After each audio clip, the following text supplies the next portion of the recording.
So, a lot of you are probably having this issue where you're trying to get the Xbox disc out of the Xbox.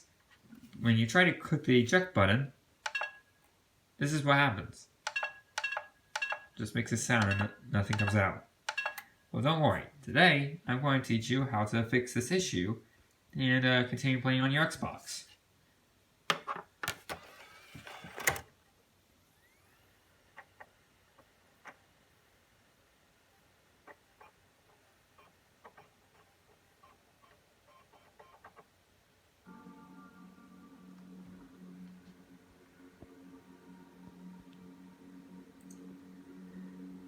Anyways, thank you so much for watching this video. Be sure to hit the like button, and be sure to subscribe, turn on notification bells, and see you next week.